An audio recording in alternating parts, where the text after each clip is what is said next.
నేను బతికి ఇంకా పాయకాను పేదలకే కదా వాళ్ళందరూ ఎంబడి పడి ఏదైనా ఇష్టం వచ్చిన కట్టుకున్న సెక్రటరీ బెదిరించారే జీతాలు ఆపుతాం ఈ పాయకాలు కట్టి ఏ ఒక్క 9% కారణం నరేంద్ర మోడీ ఉపాధి హామీ పథకం ఎవరిదమ్మా ఎవరిది మోడీ ఇక 2000 రూపాయలు కిసాన్ సమ్మాన్ చేసేది ఎవరిది గ్యాస్ పేద ప్రజలకు గ్యాస్ ఆధార్ కార్డు లేనట్టు కురిపిస్తే నేను నువ్వు పైరవ్ చేసే అవసరం లేదు గ్యాస్ ఇచ్చిపోతుంది ఉజ్వల గ్యాస్ చిన్న ఆడపిల్లలు ఇద్దరు ఉంటే సుకన్య పథకం వస్తుందా లేదు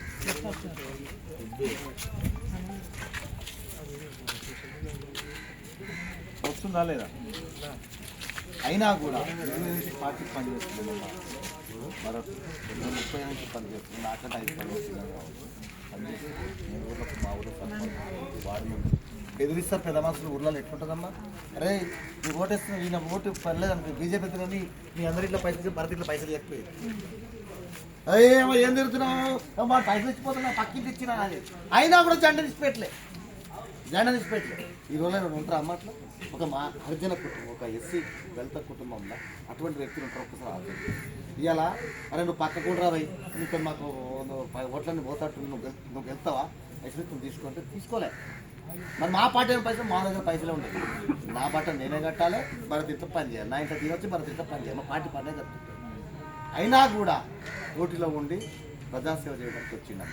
మరి డబ్బులు ఉన్న వాళ్ళు గతంలో సర్పంచులు ఎంపీటీలు గెలిచిన వాళ్ళు ఎన్నుకున్నారు సంపాదించుకున్న వాళ్ళు ఎన్నుకున్నారు పాత ఎమ్మెల్యే మనుషులు ఎన్నుకున్నారు కొత్త ఎమ్మెల్యే మనుషులు ఎన్నుకున్నారు భరత వెనుక గుడ్డపేరులోనే ఉన్నాం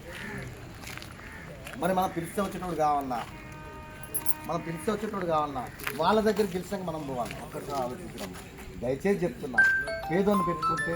పేదోడు మన దగ్గరికి వస్తున్నాం మనం సమాజంలో మార్పు రాకుంటే మన రాజకీయాలు చేయలేము పేదోడు రాజకీయాలు రాలేదు ఒక్కసారి పైసలు లేకుంటే ఇన్ని అనుకోవచ్చు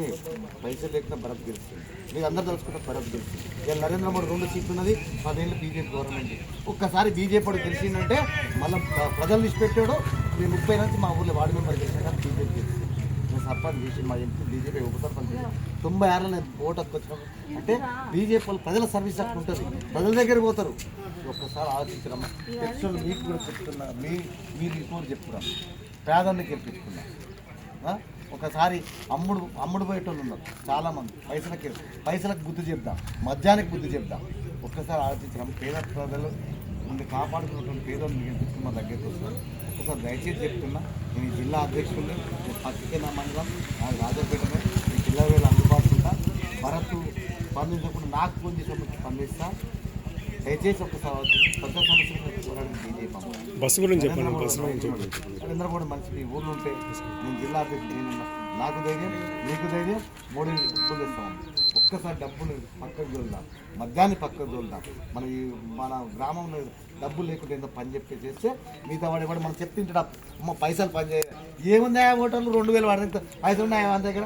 అందరూ భరత్ మంచి పేరుంది మంచివాడు యాపిలాడు ఇట్లా ఏంది అంటే పైసల భూములు ఉంటారు మరి ఇస్తారు అందరూ